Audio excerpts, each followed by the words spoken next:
အားလုံးပဲမင်္ဂလာပါကျွန်တော်ရဲ့မင်းနိုင်ပိုင်ပဲ channel အနေပြန်လဲကြိုးဆိုလိုက်ပါတယ်ဒီဖြစ်ပျက်က1989မေလလောက်တုန်းကဂျပန်မှာဖြစ်ပျက်ခဲ့တဲ့ website တစ်ခုရဲ့အကြောင်းပါဆိုတာဟာဂျပန်ကြီးလက်ဒေသမှာရှိတဲ့ကုန်းလုံးလိုင်းလေးတစ်ဆိုင်မှာ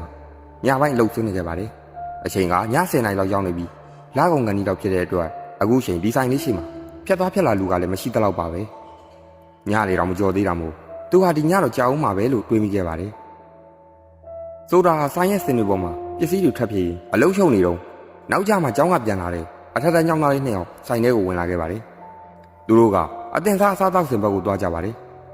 ဆိုတာဟာသူတို့ကိုဝန်ဆောင်မှုပေးဖို့အတွက်ကောင်တာဘက်ကိုပြန်လာခဲ့ကြပါတယ်ဒီတိတ်ဆိတ်နေတဲ့ဆိုင်ထဲမှာသူတို့နှစ်ယောက်တည်းသာဖောက်တယ်ဖြစ်နေတာမို့သူတို့ရဲ့စကားပြောတဲ့ကိုရှင်းရှင်းလင်းလင်းကြားနေရပါတယ်သူတို့နှစ်ယောက်ဟာမနေ့ကဖြစ်ခဲ့တဲ့ကိစ္စတွေကိုကြောက်လန့်နေကြနဲ့ပြောနေကြပါတယ်သူတို့ပြောနေတာကသူတို့ရဲ့အတန်းပေါ်တစ်ယောက်ချောင်းပါအဲ့ဒီတန်းပေါ်ကလွန်ခဲ့တဲ့ရက်သက်ပတ်နေငယ်က Red Room လို့ခေါ်တဲ့ website တစ်ခုကိုစမ်းကြည့်ဖို့တိုက်တွန်းခဲ့တဲ့သူဟာဒီတန်းပေါ်ကအဲ့ website ကိုဆွဲရမ်းသွားမိတဲ့အတွက်ရက်ပေါင်းများစွာသူ့အခန်းထဲကနေမထွက်တော့ပါဘူးဆိုတဲ့သတင်းတွေလည်းထွက်ပေါ်လာခဲ့ပါတယ်အလုပ်ကြိုးစားတဲ့သူမိဘတွေဟာတားပြစ်သူကြောင်းတက်တာကိုမသိခဲ့ကြပဲအခုရက်ပိုင်းအိမ်မှာလည်းမတွေးမိတာနဲ့နောက်ဆုံးတော့သူ့အခန်းတစ်ခါကိုအတင်းဖုံးဝင်လိုက်မှပဲသွေးတွေပြေးကြနေတဲ့အခန်းတစ်ခုနဲ့တိတ်ဆုံးနေတဲ့တားပြစ်သူကိုတွေးလိုက်ရတယ်လို့သတင်းတွေမှာကြားခဲ့ရပါတယ်ဆိုတာဟာသူခိုးနှောက်ဆောင်နေတယ်လို့အထင်မကန်ကျင်တာကြောင့်သူ့ရဲ့ကြောက်စိတ်ကိုဖုံးကွယ်ဖို့ကြိုးစားခဲ့ပါတယ်။သူဟာကျောင်းသားတွေရဲ့ပစ္စည်းတွေကိုရှင်းပေးပြီးကျေးဇူးတင်ပါတယ်လို့ပြောလိုက်ပါတယ်။သူတို့ထွက်သွားတော့ဆိုတာဟာ Red Room လို့ခေါ်တဲ့ website အကြောင်းကလေးတည်သားရတယ်ဆိုတဲ့ရုပ်တိမဆန်တဲ့အကြောင်းကိုတေချာလေးစဉ်းစားနေခဲ့မိပါတယ်။အခုချိန်မှာ online website တွေဟာလူအများအတွက်နားမလည်နိုင်သေးတဲ့ကိစ္စဖြစ်နေတော့မို့သူဟာအင်တာနက်အကြောင်းသူ့တက်ပို့တည်တဲ့သူ့တကယ်ချင်း router ကိုဖုံးခေါ်ဖို့ဆုံးဖြတ်လိုက်ပါတယ်။သူကြားခဲ့တာတွေကို router ကိုရှင်းပြတော့ router လည်းစိတ်ဝင်စားသွားပြီးစမ်းကြည့်ပြီးမှပြန်ခေါ်မယ်လို့ပြောပါတယ်ဒီလိုနဲ့2 နာရီလောက်သာကြာသွားပြီမဲ့ရိုဒါဘက်ကနေဖုန်းပြန်မခေါ်လာခဲ့ပါဘူးဆိုတာဟာရိုဒါကိုထပ်ခေါ်ခြင်းပဲမဲ့အခုကညတကောင်ကြော်နေပြီမို့အိတ်နေရင်လည်းနှုံးမိမှဆိုလို့စာတိုပဲပို့လိုက်ပြီမဲ့စာလည်းပြန်မပို့ခဲ့ပါဘူးပြင်းကြီးနေတဲ့ဆိုတာဟာဒီ online website ရဲ့ဆွဲဆောင်မှုကိုခေါင်းထဲကနေထုတ်မရတော့ပဲငွေရှင်းကောင်တာရဲ့ဘေးကရုံးငယ်ငယ်လေးထဲမှာရှိတဲ့ကွန်ပျူတာကိုဖွင့်ပြီး Red Room ကိုစတင်ရှာဖွေပါတော့တယ်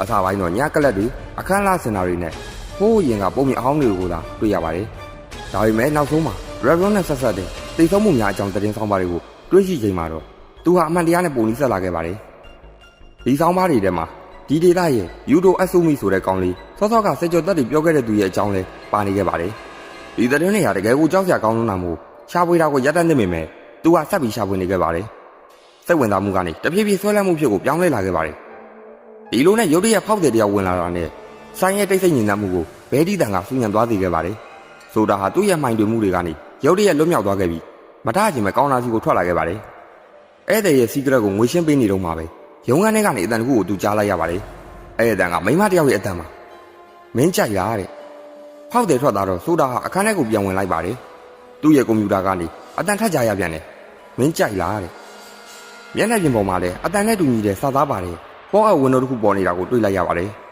ဆိုတာဟာမြန်မြန်ဆန်ဆန်ပဲပိတ်ဖို့နှိပ်လိုက်ပြီးမဲ့စာနဲ့သူအတန်ကထပ်ပေါ်လာပြန်ပါလေမင်းကြိုက်လားနောက်တစ်ခါထပ်ပေါ်လာပြန်ပါလေမင်းကြိုက်လားတဲ့မင်းကြိုက်လားဆိုတာကြည့်ပါပါပဲ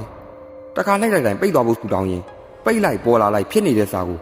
စိတ်ပြက်လက်ပြက်နဲ့အရင်ထပ်ပုံမှုအားထည့်ပြီးနှိပ်ခဲ့ပါတယ်နောက်ဆုံးမှာတော့စာတန်းကလုံးဝပိတ်မသားတော့ပဲစာသားတွေကတဖြည်းဖြည်းပြောင်းလဲသွားခဲ့ပါတယ်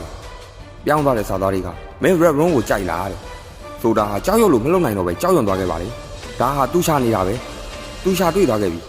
သူစာတန်းကိုပိတ်ဖို့နှိပ်လိုက်ပြီမဲ့ဒီတစ်ခါတော့အလုံးဖြစ်ခဲ့ပါဘူးစာတန်းပြောက်ွယ်သွားချိန်မှာတော့စက်ခွင်းပေါ်မှာနာမည်စင်းတွေရှင်းရှင်းလင်းလင်းပေါ်လာခဲ့ပါတယ်သူကအဲ့ဒီစင်းတွေရဲ့အောက်ကိုငုံကြည့်လိုက်တဲ့အခါသူ့ရဲ့ထိတ်လန့်မှုနဲ့တူအောက်ဆုံးနာကလူတရနာမည်ဟာယူတိုအဆူရာဖြစ်နေပြီးအဲ့ဒီအောက်မှာတော့သူ့ရဲ့တငယ်ချင်းရိုဒါရဲ့နာမည်ကိုတွေးလိုက်ရပါတယ်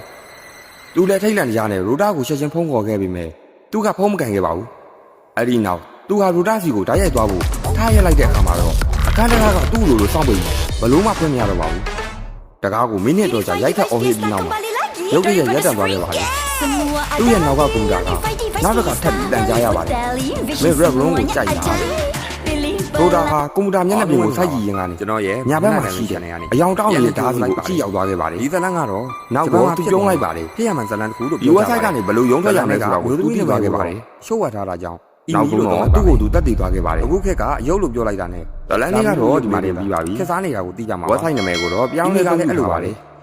တားမြစ်ထားတဲ့ website ပေါင်းများစွာအိမ်မရတာကြာခဲ့ပါမို့ပရိသတ်တို့လည်းဒီပြဿနာကဘယ်ကစားလဲဆိုတော့ကျွန်တော်ရဲ့ horror story လေးတွေကိုနှစ်သက်ရင်ကျွန်တော် channel ကို like and subscribe လုပ်ပြီးတော့ကြပါဦးအဲ့လိုမျိုးသွားလေးတွေဖျဲနေတဲ့ရုပ်တွေကို